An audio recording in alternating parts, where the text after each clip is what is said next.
तो hello everyone, ICT virtual classes में आपका बहुत बहुत स्वागत है। तो जैसे कि हमारा ग्रेविटेशन चैप्टर खत्म हो चुका है, गुरुत्वाकर्षण खत्म हो चुका है, अब हम बात करेंगे इलास्टिसिटी यानी कि प्रत्यास्थता की। वैसे हमारा प्रॉपर्टी ऑफ मैटर हमारा अब यूज होता है, यानी कि अब हमारा चैप्टर कौन सा शुरू हो जाएगा? पदार्थ के गुण। और पदार्थ के गुण में सबसे पहले हम बात करेंगे कि इलास्टिसिटी क्या होती है, प्रत्यास्थता क्या होती है। तो इलास्टिसिटी के बारे में आप लोगों के दिमाग में एक चीज पहले से बनी हुई है कि इलास्टिसिटी का मतलब इलास्टिक, जैसे हम कहते हैं कि जिस चीज को खींचा और वो कितना खींच रहा है उसको इलास्टिक कहते हैं। बट ये बात गलत है। यहाँ पर इलास्टिसिटी का मतलब होता है कि आपने किसी चीज को खींचा और वो अपनी पोजीशन को चेंज ना करे, यानी कि वो खींचने के लिए उतना ज्यादा अपोज कर रहा हो। फॉर एन एग्जाम्पल, मैं किसी चीज को खींच रहा हूं और जब मैं उसे खींच रहा हूं तो उसके अंदर के एटम क्या कर रहे हैं? रजिस्ट कर रहे हैं मेरे खींचने वाले बल का। यानी कि मैंने किसी वस्तु को खींचा, मैंने किसी बॉडी को क्या करना शुरू किया? स्ट्रेच करना शुरू किया, और उसके अंदर जो पार्टिकल्स हैं, बॉडी के अंदर जो कण है, वो क्या कर रहे हैं? अपोज कर रहे हैं उस खींचने वाले बल को। उसको हम इलास्टिसिटी कहते हैं। यानी कि बॉडी कितनी जल्दी अपनी शेप रिगेन कर ले, बॉडी कितनी जल्दी अपनी शेप रिगेन कर ले, उसको हम इलास्टिसिटी कहेंगे, प्रत्यास्थता कहेंगे कि वस्तु कितनी जल्दी अपना रूप वापस धारण कर लेती है। रबड़ को हमने खींचा तो रबड़ खींच तो गया, लेकिन छोड़ेंगे तो रबड़ थोड़ा सा हल्का सा समय लेगा, चाहे बहुत ही कम समय लेगा, लेकिन समय लेगा अपना शेप गेन करने पे। पर अगर स्टील को मैं खींचूंगा तो स्टील पहले तो अपोज करेगा मेरे फोर्स को, वो क्या करेगा? मेरे लगाए हुए बल के विपरीत काम करेगा। और अगर मैं उसे छोड़ूंगा तो स्टील पे इतना फर्क भी नहीं पड़ेगा, क्योंकि उसकी इलास्टिसिटी ज्यादा है, क्योंकि स्टील की प्रत्यास्थता ज्यादा है हमारे रबड़ से। तो याद रखेंगे इलास्टिसिटी क्या होती है। Elasticity is the property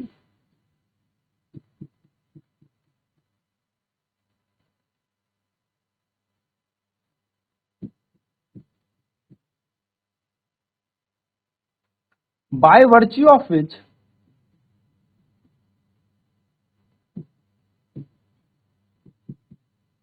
body opposes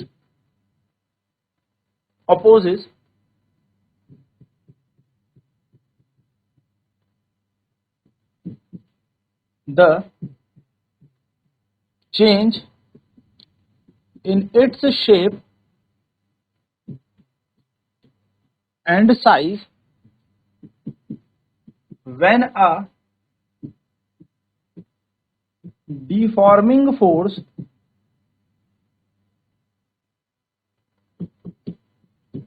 is applied on it।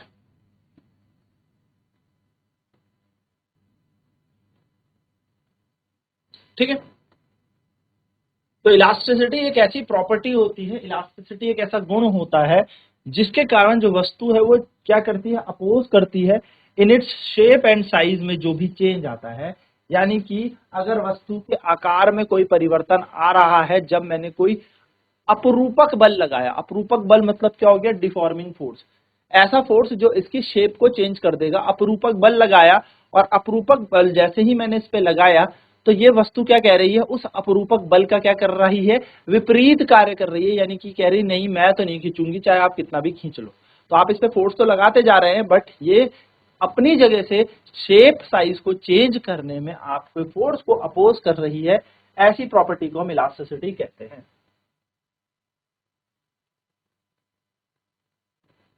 ठीक है। याद रखेंगे प्रत्यास्थता क्या होती है। तो प्रत्यास्थता वह गुण है, वस्तु का वह गुण जो किसी वस्तु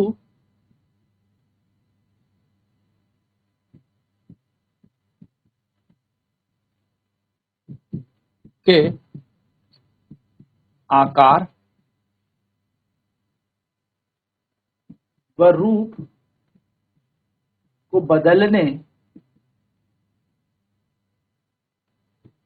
वाले बल, जिसे हम क्या कहेंगे? अपरूपक बल,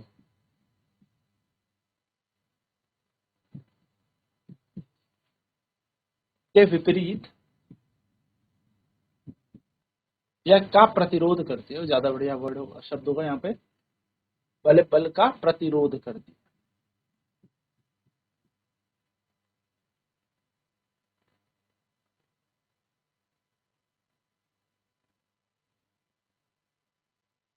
चलिए नोट करेंगे इसे, फिर आगे बात करते हैं कि इसके अंदर कौन कौन सी टर्म्स इंपॉर्टेंट है, कौन कौन से ऐसे शब्द हैं, कौन कौन सी टर्मिनोलॉजी है जो हमें इस इलास्टिसिटी में आगे बहुत हेल्पफुल होने वाली है।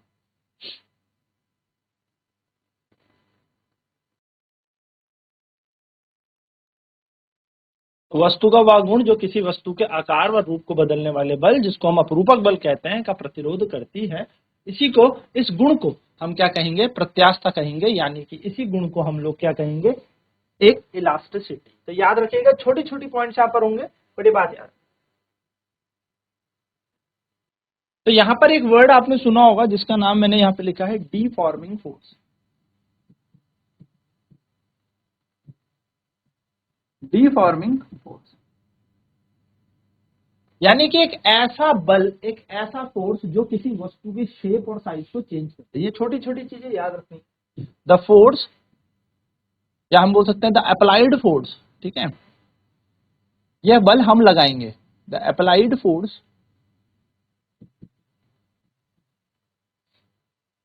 by which the shape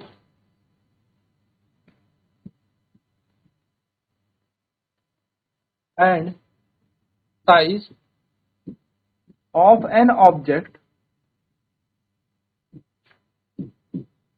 can be changed, या हम यहां पर एक और इसकी डेफिनेशन लिखेंगे, the force which is used to deform the original shape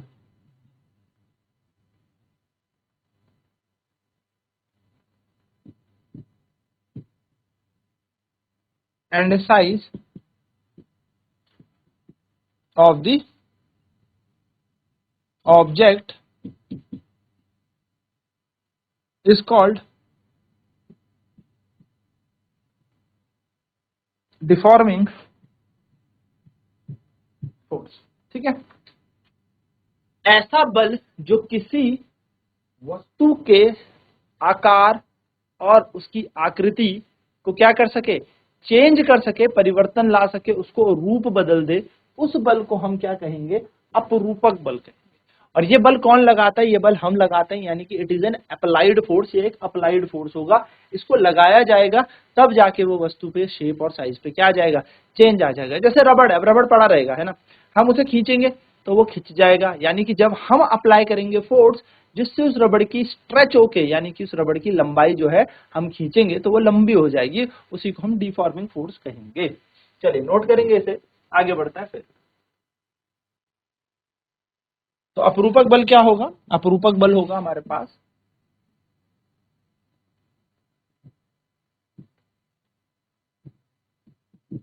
वह बल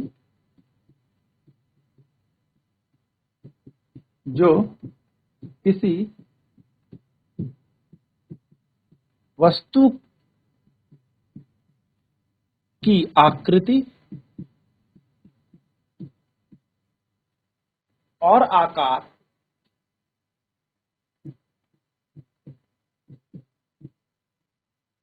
को परिवर्तित करता है,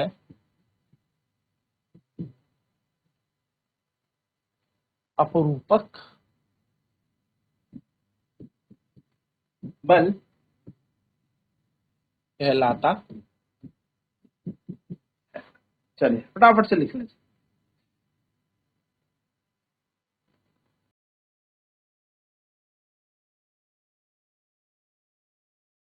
तो अपरूपक बल यानी कि डिफॉर्मिंग फोर्स क्या करेगा, किसी वस्तु को डिफॉर्म कर देगा।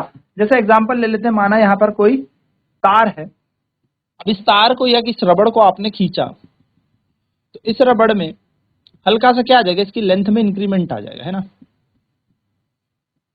माना ये रबड़ खींच के इतनी हो गई, तो आपने क्या लगाया, एक बाहर की तरफ आपने बल लगाया जिससे इस रबड़ की लंबाई थोड़ी सी मान लो बढ़ गई।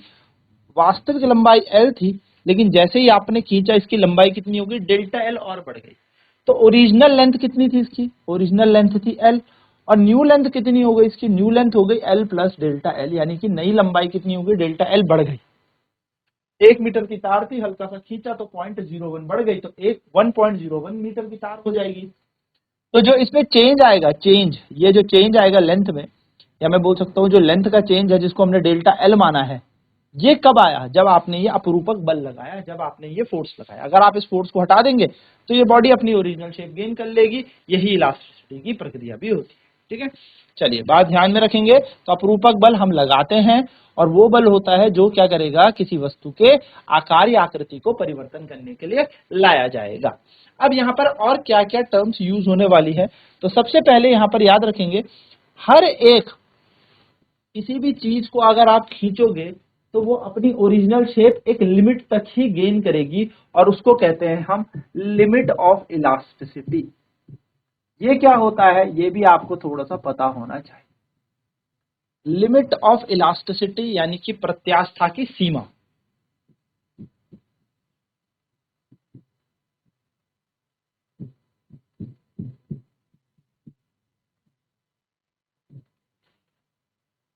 तो लिमिट ऑफ इलास्टिसिटी क्या होगी, प्रत्यास्था की सीमा, यानी कि maximum deforming force up to which a body retains the maximum deforming force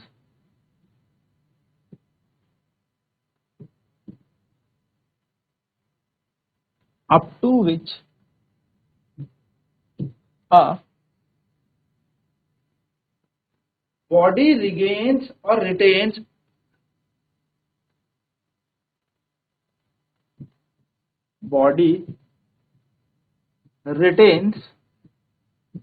its property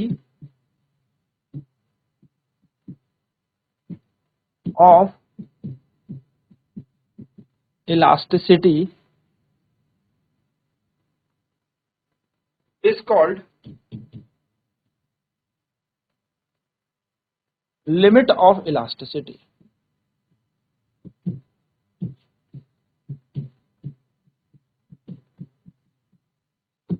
क्या कह रहा है, maximum deforming force up to which a body retain its property of elasticity is called limit of elasticity.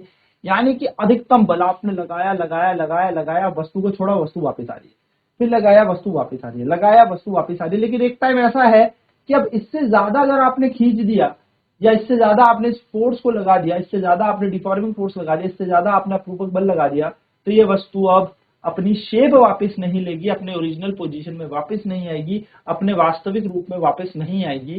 तो वो कह रहा है अधिकतम बल, अधिकतम बल जहां पर वस्तु अपने इलास्टिसिटी यानी कि प्रत्यास्था के गुण को वापस पा सके, उसको कहेंगे हम लिमिट ऑफ इलास्टिसिटी। अगर आपने वो बल उससे ऊपर लगा दिया तो इलास्टिसिटी यहां पर खत्म हो जाएगी और वो वस्तु अपनी वापस नहीं आएगी, अपनी शेप आकार वापस नहीं लेगी।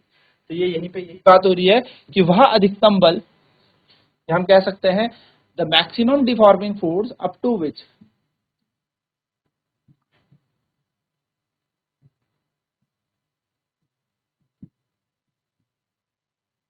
अपरूपक बल का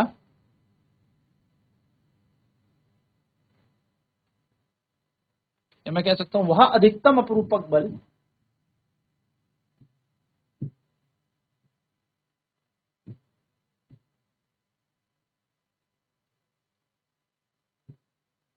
वह अधिकतम अपरूपक बल जहां वस्तु अपनी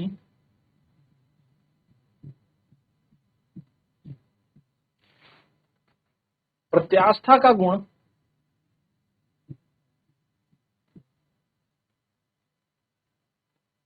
वापस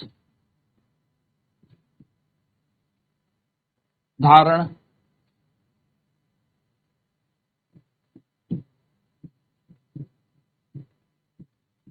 कर सकती है,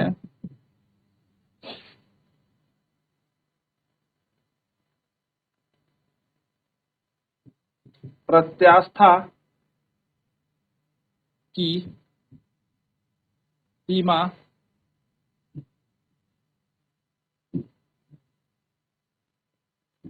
कहलाती है। चलिए फटाफट नोट करेंगे।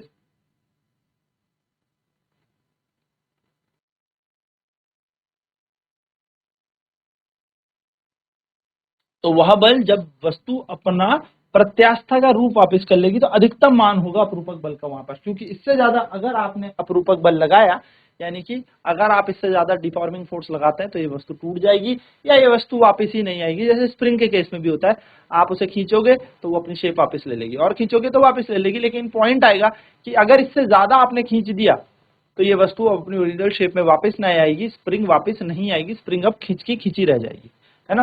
तो यही हमारे पास क्या हो जाता है, लिमिट ऑफ इलास्टिसिटी, यानी कि प्रत्यास्था की सीमा कहलाती है। चलिए नेक्स्ट बात करते हैं, स्ट्रेस क्या होता है। बहुत ही ज्यादा इंपॉर्टेंट है, महत्वपूर्ण बात इस चैप्टर की, स्ट्रेस। प्रतिबल,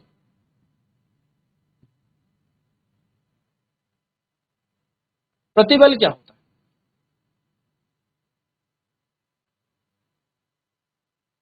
the internal restoring force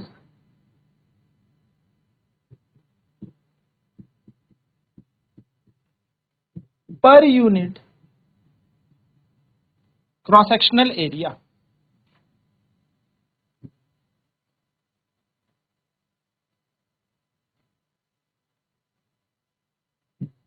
is called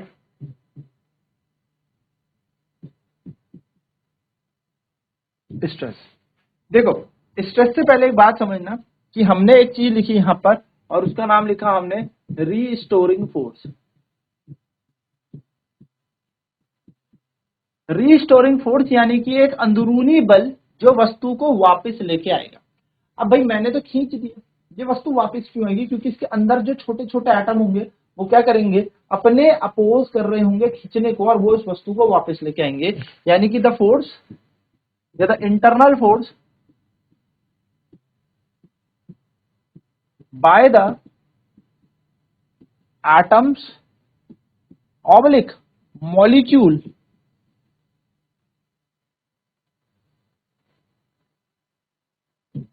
of the element which is responsible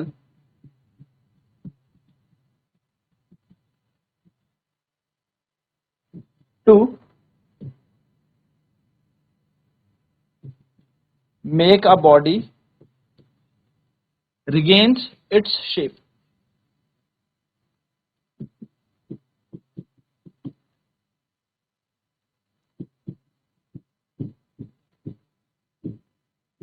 वो क्या कह रहा है, the internal force by the atom oblique molecules of the element which is responsible to make a body regain its shape. ये वो force होगा जो किसी बॉडी के, जैसे मान लो मेरे हाथ पे एक रबड़ है तो रबड़ के अंदर क्या होंगे, छोटे छोटे रबड़ के एटम होंगे, तो रबड़ के एटम एक दूसरे रबड़ के एटम को क्या करेंगे, स्ट्रेच करेंगे। जब खींचेंगे तो ये फोर्स थोड़ा वीक हो जाएगा, बट फिर भी इनके बीच क्या है, यहाँ पर एक बल है। तो जैसे ही मैं खींच रहा हूं तो ये क्या हो रहा है, धीरे धीरे लूजली पैक हो रही है, धीरे धीरे धीरे खींचे चले आ रहे हैं।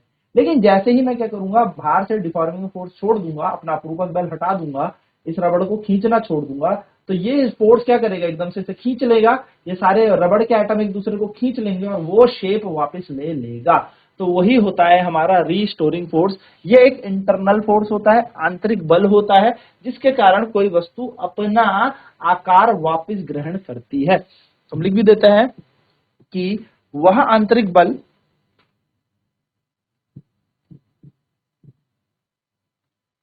वह आंतरिक बल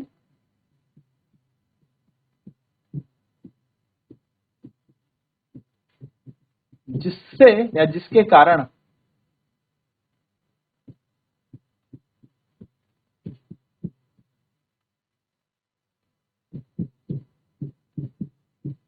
वस्तु अपना आकार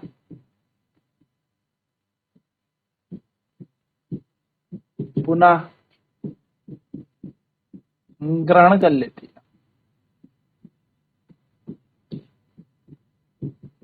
चलिए नोट करेंगे इसे भी, फिर आगे बात करते हैं स्ट्रेंथ। तो रिस्टोरिंग फोर्स को कहते हैं प्रत्यानयन बल। प्रत्यानयन, ठीक है, कर लेती है वह बल, प्रत्यानयन बल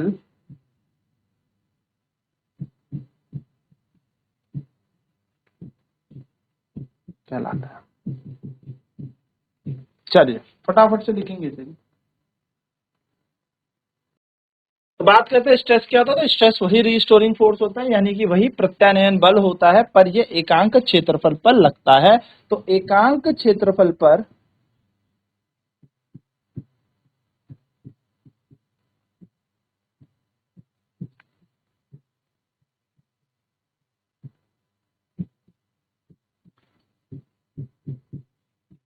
प्रत्यानयन बल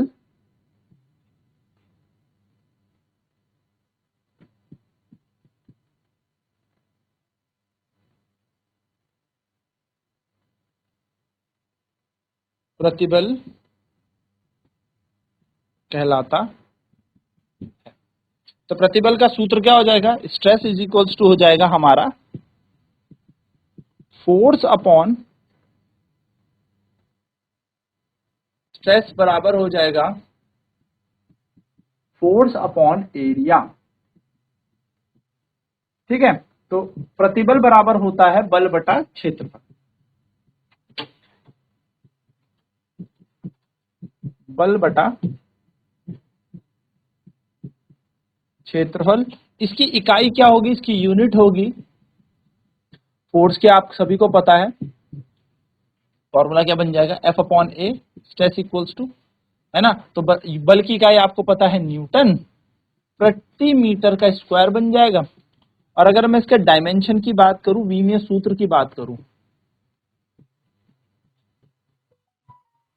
है ना, तो अगर मैं इसके विमीय सूत्र की बात करूं तो ये बन जाएगा m L T minus two upon में एल स्क्वायर, एल से एल कटेगा तो मैं डायरेक्ट लिख देता हूं M L minus one T minus two. ये बन जाएंगे इसके विमीय सूत्र। तो आज की क्लास में हमने बेसिकली इलास्टिसिटी की बात कर ली, प्रत्यास्थता की बात कर ली, क्या होती है प्रत्यास्थता, क्या गुण देखे, कौन कौन से बल इस पे लग रहे हैं वो देखे, और बात कर ली है स्ट्रेस की। ये फॉर्मूला याद रखेंगे, आगे आने वाली क्लासों में ये बहुत यूज होने वाला। तो आज की क्लास में हम इतना ही करेंगे, आगे बात करेंगे अगले टॉपिक में, यानी कि नेक्स्ट क्लास में स्ट्रेन की, हुक्स लॉ की, हुक के नियम की भी बात करेंगे। तो मिलते हैं नेक्स्ट क्लास में। आईसीटी वर्चुअल क्लासेस में जुड़ने के लिए धन्यवाद। आपका दिन शुभ हो।